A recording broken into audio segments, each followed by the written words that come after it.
and welcome back to my channel. If you're new here, hi, my name is Jody, and on my channel I talk about Broadway and I talk about books. And in today's video, I will be continuing my Broadway show series where I talk about every Broadway show I ever saw over the 20 years I was seeing Broadway shows on a regular basis.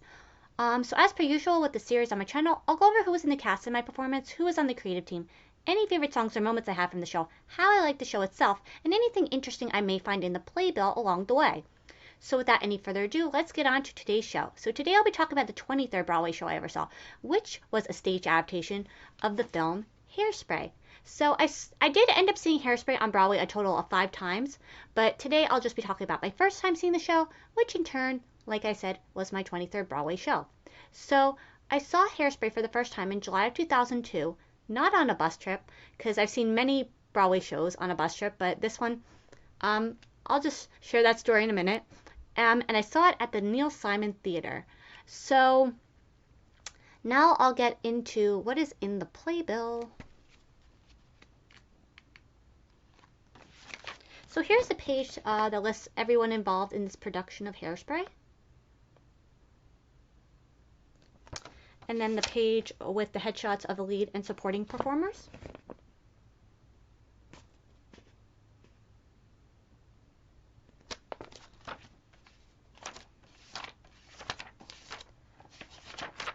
And then the page with the headshots of the chorus standbys and understudies.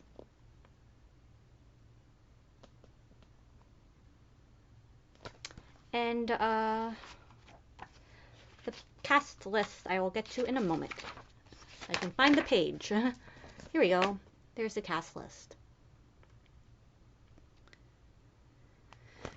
Okay, so oh, here's a page with the understudies.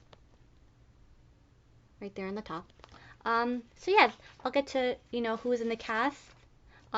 This had an absolutely amazing cast. You had Harvey Fierstein, Marissa Jarrett Winokur, Laura Bell Bundy, Mary Bond Davis, Carrie Butler, Linda Hart, Dick Latessa, Matthew Morrison, Corey Reynolds, Clark Thorell, Danielle Eugenia Wilson, who else?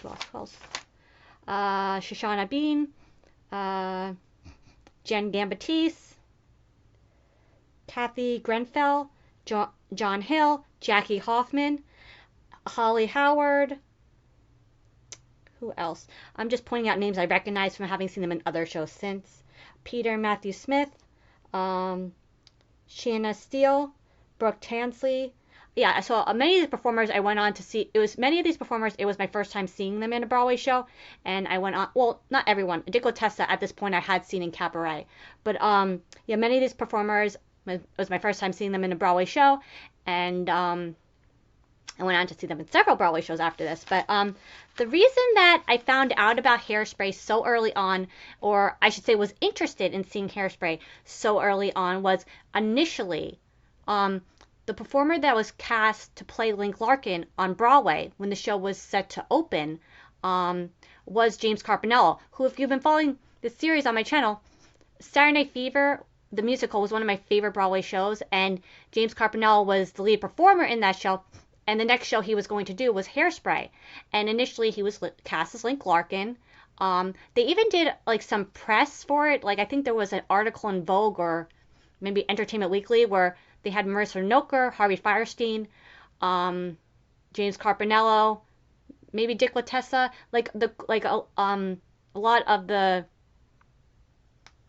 lead performers, supporting performers, they did like press, to, hype up the show for when it came to Broadway. And yeah, so he was like involved in the show very early on, and then he had a scheduling conflict. He got cast in a movie, and I guess he had to choose, and he chose to do the movie over the show. So at that point, Matthew Morrison was his understudy, and he went on to take over the part of Link Larkin. So that's a bit of a Broadway fun fact kind of story if you weren't aware. But yeah, that's why I was so interested in seeing the show, like when I heard about it. But obviously I was still interested in seeing the show, but like Saturday Fever was one of my favorite shows, and James Carpinello was going to be. I was like, I want to see this, and I still wanted to see it after he decided not to, they decided to do the movie instead. But what I'm saying is, I'm thankful for James being attached to the show in some way, because I'm not sure I would have been wanting to see the show so early on, had it, or I would have known about it. I don't know where I'm going with the story, but that's how I found out about Hairspray before it became a huge smash hit on Broadway. And yeah, was that a story all over the place? Yes, because I don't know how to. I'm not a good storyteller sometimes, but yeah, I'll get on to who's in the cast, because this just for a moment. Besides that, but a lot of great performers in the show. Carrie Butler and Jackie Hoffman were in the show, and they went on to be in Xanadu on Broadway, which is definitely one of my favorite shows ever. I saw it 10 times, and yeah, I just had to point that out. And then Laura Bell Bundy was in this show. She went on to, go be a part of Wicked. And then she was the lead in Legally Blonde, and Legally Blonde is one of my favorite shows. Also, Harvey Fierstein, he's just amazing. He was absolutely wonderful in the show. Mercer Jarrett-Conoker, I mean, amazing. Everybody in this show was amazing, and went on to do so many other Broadway shows and such. And yeah, this is a great cast, and I'm so thankful I got to see it right when it began, because it was a huge hit after it opened, and it was very hard to get tickets. So I'll get on now into the creative team, because once again, just like the cast, it had an amazing creative team. Let's see. I'll remind myself by looking at the creative team page now. David Rockwell did the scenery, and he's an absolutely amazing I guess scenic designer for Broadway shows. He's done a lot of Broadway shows. I can't remember any of them off the top of my head besides Hairspray, but he's been a part of several productions, and his set designs on stage are always absolutely amazing. A real creative eye for the stage. I'm all over the place. Sorry. The book was done by Mark O'Donnell and Thomas Meehan. And if you know Hairspray, you already know this, but the music and lyrics were done by Mark Shaman and Scott Whitman. Mark Shaman did the music, Scott Whitman and Mark Shaman did the lyrics. And this is one of my favorite Broadway songwriting teams. They did Hairspray. They also wrote the songs for the recent Broadway show Some Like It Hot. They did Catch Me If You Can on Broadway. And they also wrote all the songs for season 1 of Smash. And that is one of the best TV shows ever. Yes, it's very campy and it's over the top, but those are the kind of shows I love the most. Then you had Jerry Mitchell did the choreography, and Jerry Mitchell, if you know Broadway and theater, he's gone on to do several other Broadway shows, the choreography, and he also eventually began to do choreography and directing as well. He directed and choreographed, He did that for Legally Blonde, one of the best shows ever. I think recently he's attached to the Betty Boop musical. I think that's coming on Broadway in a few years, but not a few years, maybe next season. And then Jack O'Brien directed the show, and he's directed so many Broadway shows as well. I think the last Broadway show I know that he directed was Shocked. And yeah. Okay, so great creative team. Top notch. And now I'll get to favorite songs or moments I had from the show. I'm going to say this now. This is probably going to be a little bit of a long video because I'm already almost at 9 minutes and, all right. All right. I try to make these videos not on the long side because, but this is going to be a long one. Okay, so, because I love the show and I have to talk about it. Okay, so now for how I like the show. Oh, I'll do that first. I'm all over the place. I'm so excited to talk about Hairspray. I absolutely loved Hairspray. Like I said, it was my first time ever seeing a show in previews, so that was a really special memory to look back on. But I really liked the show. It was the first show that I ever saw that I got to see before it became an absolute smash hit on Broadway, where it was impossible to get tickets for like the first year or two. It was just such a lovely, energetic, heartwarming, fun, lovely show. I mean, it was just a fun show, and I absolutely loved it. want to say something else. Oh, so like, I guess I'll go a bit in and out of stories. I'll start before I saw the show. So, me and my mom went to see the show on our own. We, took a car to get there, and we usually prefer to see matinees, but we couldn't get tickets for the matinees because they were sold out. So the date we went, we got tickets for the night show, and before we saw the show, we picked up our tickets, and it was during the time when the matinee was going on. So as we were picking up our tickets at the box office, we could hear, all the, the performance going on, and it was like you could just feel the energy in the audience, even though we were not sitting in our seats. We could feel it from the box office. It was just like so exciting, and yeah, this show had. I guess I'll get back to how I like the show now. That was just like I'm gonna go in and out of stories in this video.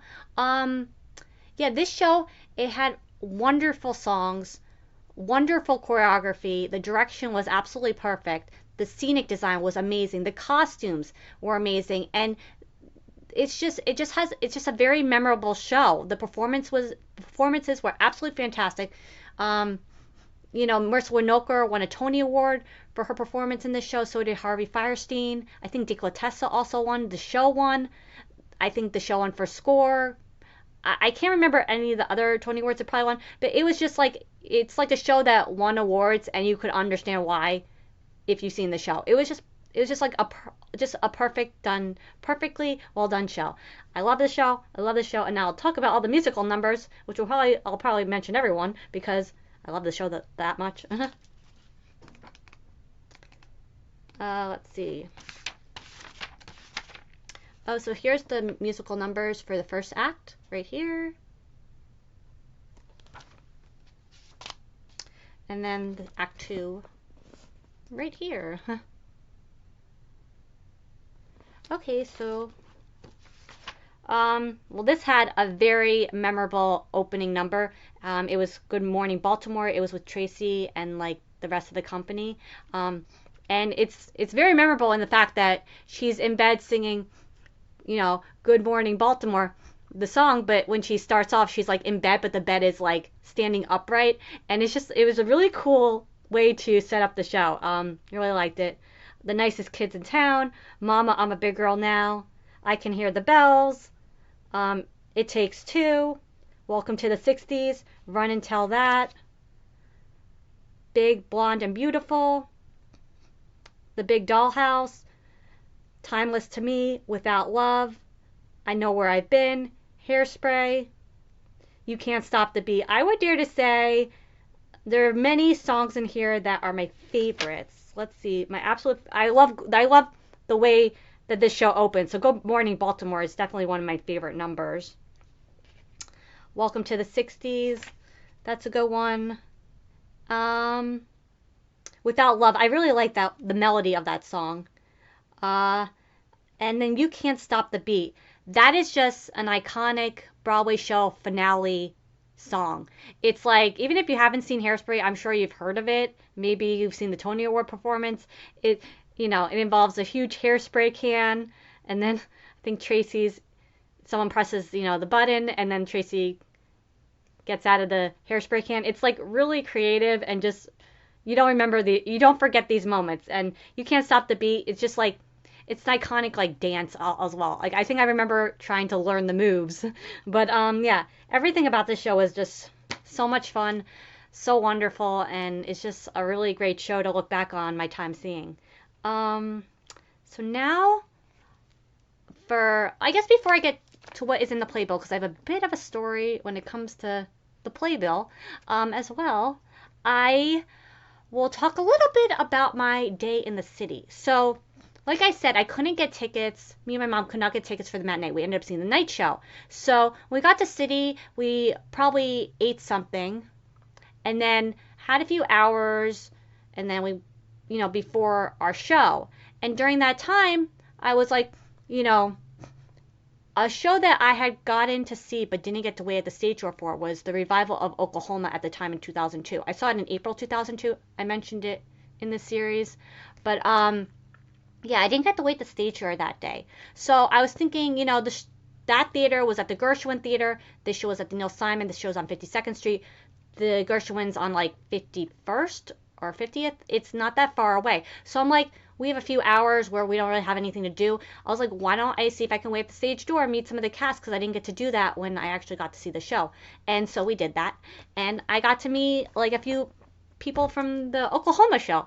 And this, like I said, back in the day, like 20 years ago, unlike now where most of the cast members come out with like a Sharpie marker and it's very visible on the playbill when someone signs your playbill, that no one had did that back then. You had it yourself, usually had to bring a pen. So all the signatures are not as highlighted as they would have been because they're in just a regular pen. But yeah, I got to wait at the stage door and I met a few of the cast members, and then I met looks like I met 4 people, and then 4 people from the show. I met the girl that played Lori, and I think 2 chorus members as well. The signatures aren't as visible, but the person that played Lori, I can tell it's her signature.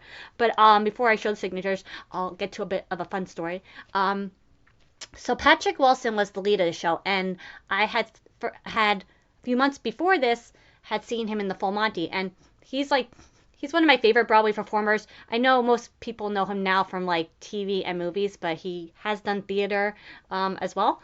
And before he became a big movie star, television star, he did some Broadway shows. So most of the cast had come out the stage door at this point, but Patrick Wilson. And I was like, oh, I was so bummed because I really wanted to meet him and get a signature from a playbill. And so the person that was waiting at the door, I asked. I think at this point, the only people waiting at the stage door were me and my mom. So we asked the person, is Patrick Wilson gonna be, coming out of the stage door? And the person said, I'm not sure. Let me check. And then next thing you know, Patrick Wilson's there. And I feel like something like that would just never happen these days, because usually I think I've been at stage doors in the past where someone asks, oh, is this person coming out? And they usually say, well, if they didn't come out by now, probably unlikely. And so that was really cool that not only did that person check, but Patrick Wilson, heard someone was waiting at the stage door and he did that. That was just so incredibly nice, and it's just something I've absolutely never forgotten about because it was just so nice. They don't have to do that. So, thank you, Patrick Wilson, for the stage door this day, because it's a memory I've never forgotten. But he was really nice, and I think at this point, this was a time right before he did Angels in America for HBO. So, yeah, another fun fact. But yeah, it says, Jody, glad you liked it. The show, Patrick Wilson, and then I got a signature from the girl that played Lori, and 2 chorus members, I believe. I can't read their signatures as well. So, but I don't know if you can see that. And the Patrick Wilson signature is right here, and then the other 3 are right here. But yeah, I just thought I'd share that story because it's part of my day, and I just thought, it's a memory. But yeah, memory, Broadway memory. Yeah. Okay, so I'll get. Okay, so I have a bit. Well, I think I'll share one more story first, if anyone cares. So like I said, me and my mom took a car to see the show. And we absolutely loved the show. It was so wonderful. And, I wasn't even thinking, oh, I can wait at the stage door because we went on our own. I don't have to get the, usually on bus trips, sometimes you can do stage doors, sometimes not. It's like, oh, we have the option to do that. But the car our car was already there. And the person, was holding our, with a sign with our name.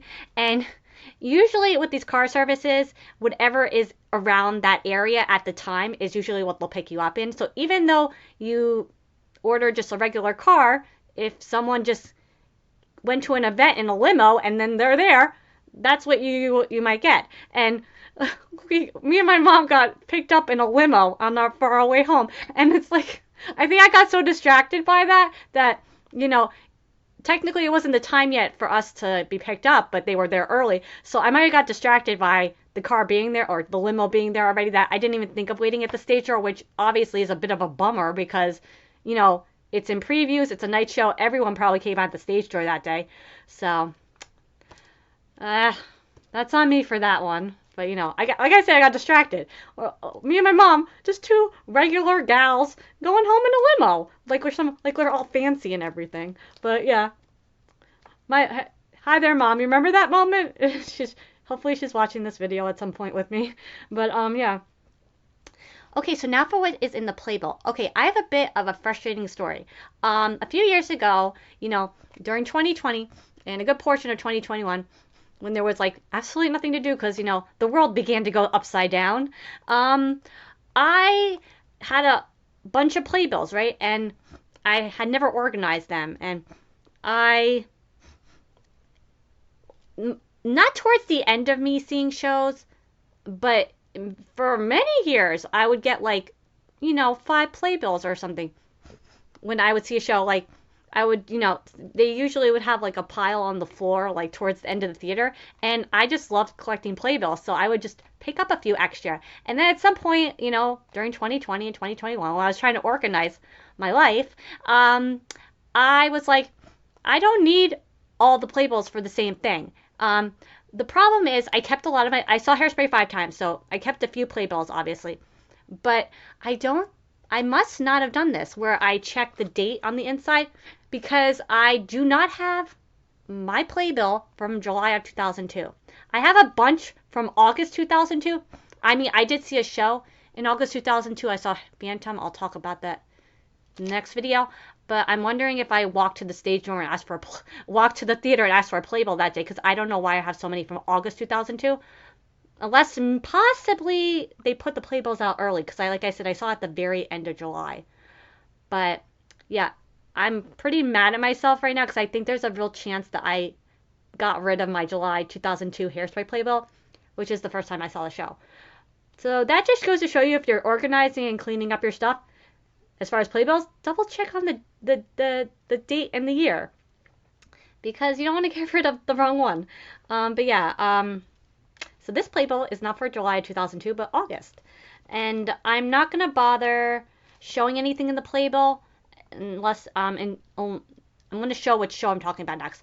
But it's silly because, I saw the show in July, plus my next show I saw in August 2002, and everything, this playbill is exactly the same. So I just be repeating myself, but I'll get on to what my 24th Broadway show will be, which will be my first time seeing the just recently closed, as of less than a year now, The Phantom of the Opera, a show I ended up seeing 3 times on Broadway, but that'll be the next show I'll be talking about. I'm positive.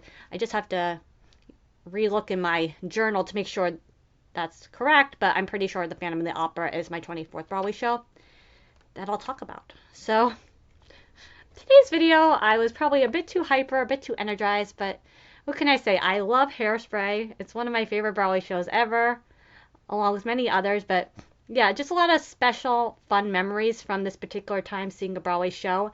And the person I have to thank for this day, all these memories, is my mom, because if it wasn't for her, I would never have seen so many Broadway shows. And I love you, Mom, and this is one of my favorite days that I've ever had. So thank you for that, and I love you so much.